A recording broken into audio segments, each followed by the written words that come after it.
check this thing. So the concern is that it's not getting no response from the throttle.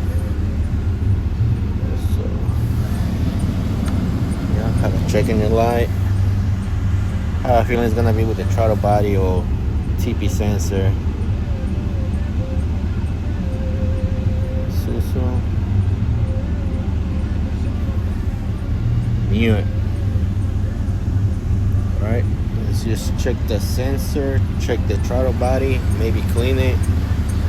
Go from there. If it goes away, then we're good. If it doesn't go away, then we'll replace the throttle body sensor.